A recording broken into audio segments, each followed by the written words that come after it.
so today I'm gonna be reading Dragon Hoops. So let's get started. Chapter 12, Austin. People ever confuse you with Paris? A lot, all of the time.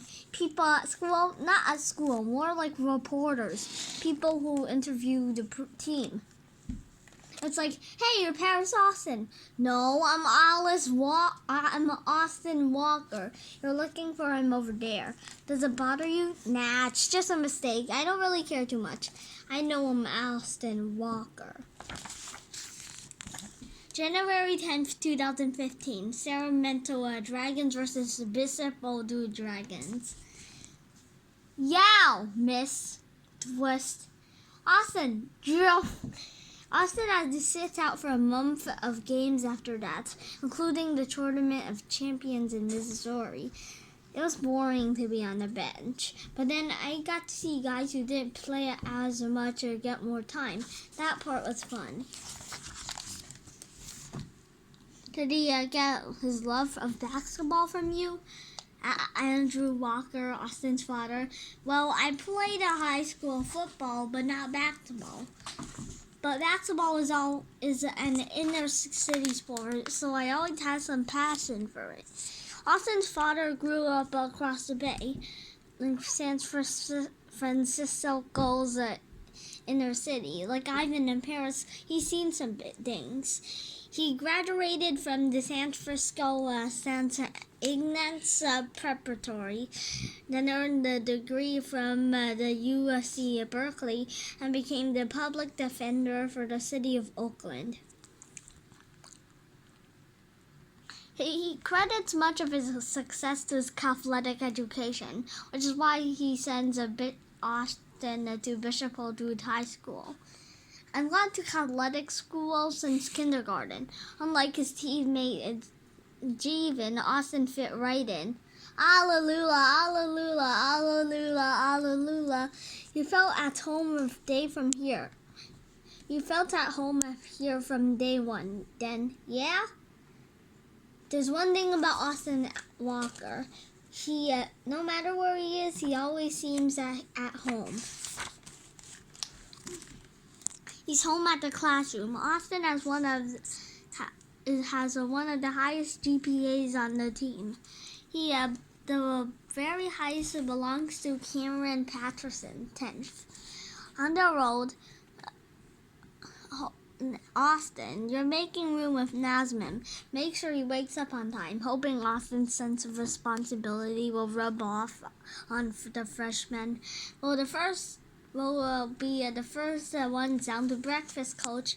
All in the hallways, in the library. We love Austin Walker. He takes responsibility for his own learning. Junior Architect and Annette counts school librarians. But he's no goody two-shoes. He always stops by the front desk to joke with us about library stuff. He's been a regular and respectful library user for 4 years. Which colleges have you pursued for so far? Cedo Pacific,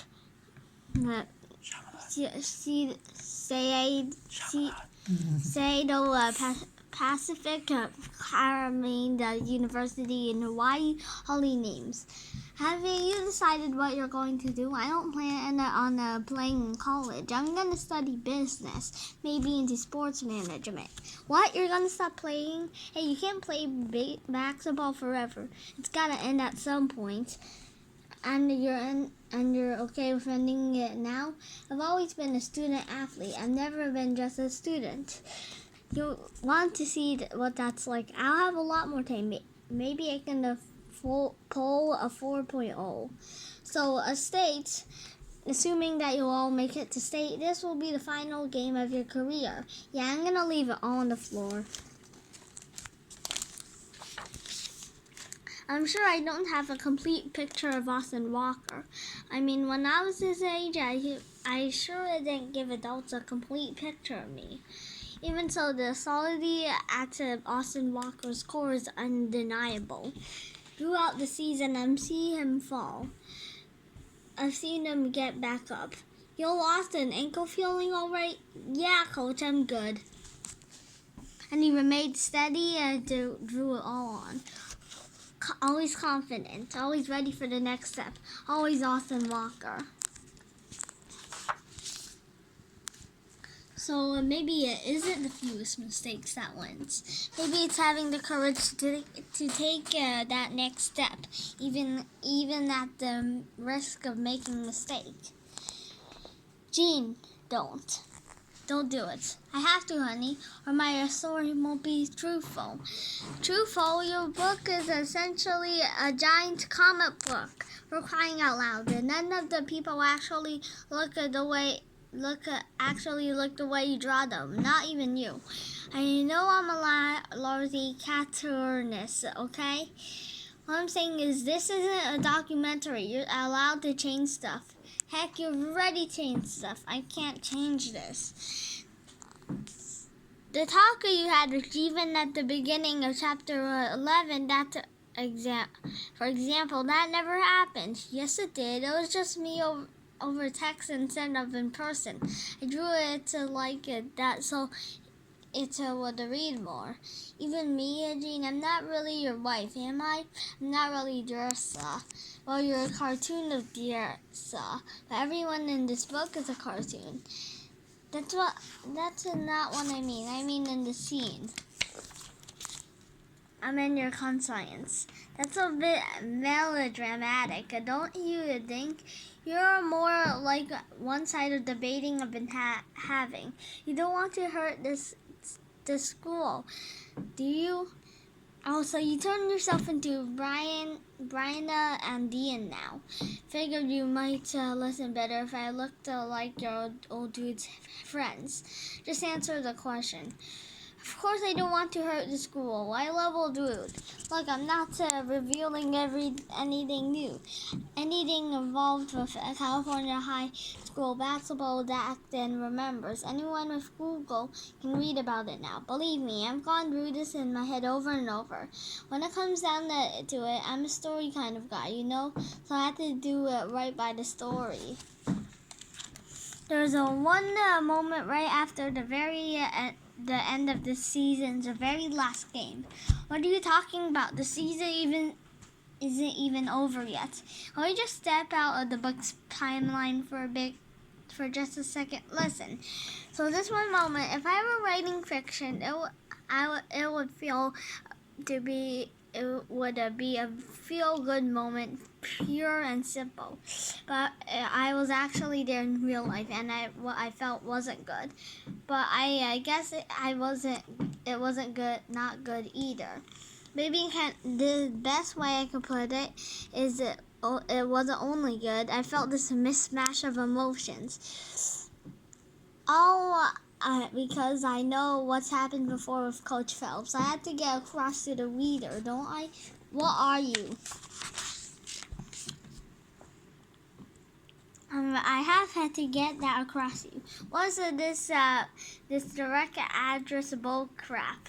Because this mismatch of emotions is a part of the story. Even I wish it weren't. I have to tell you what happened before. Jean, comic books are essentially lies. Real life is never as cute or clear as a cartoon. When you choose to tell the story as a comic, you choose to lie.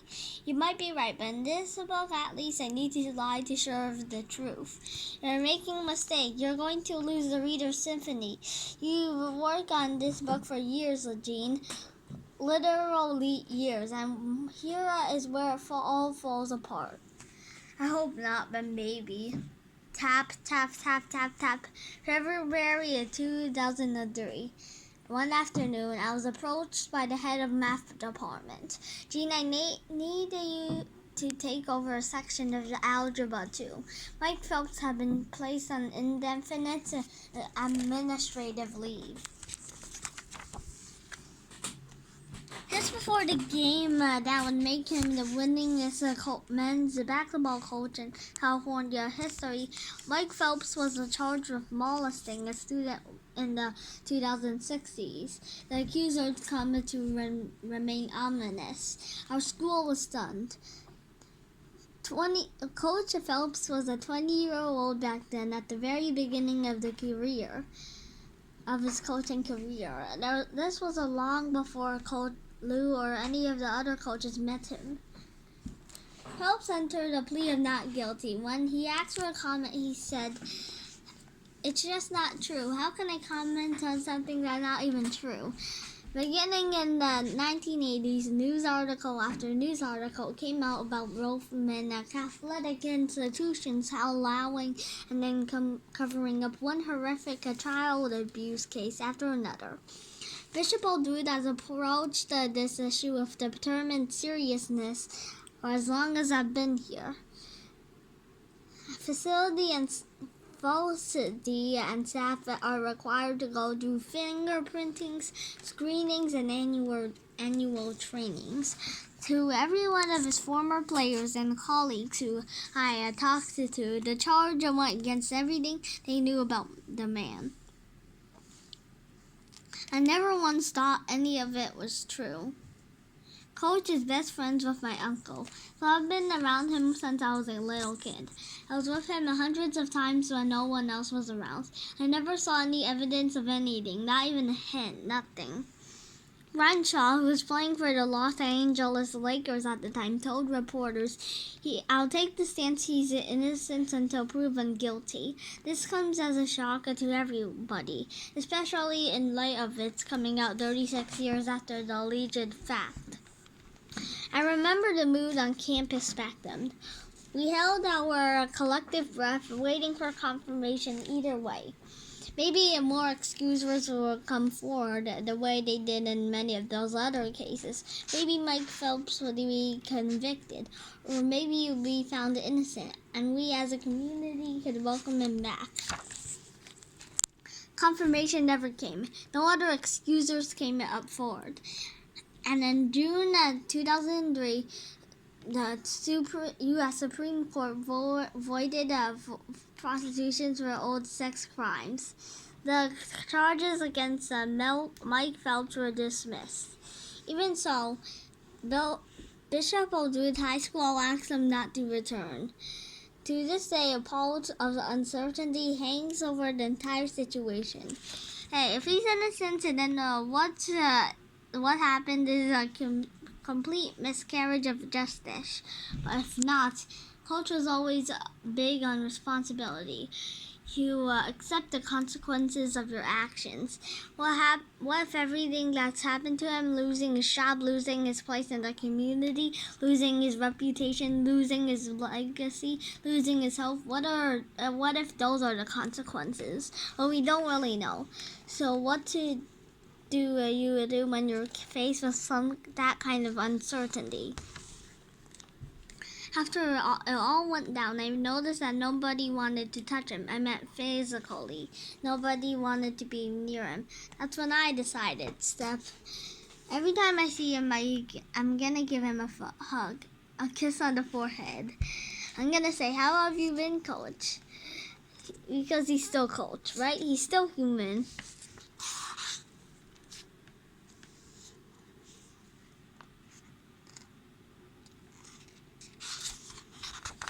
Knock, knock. Gene, what are you doing here so early in the morning? Hey, Principal Shay, do you have a moment? I need to talk to you about next year. Sure, step into my office. So this is the end of Chapter 12. I hope you enjoyed my video. Please subscribe to our channel. Bye!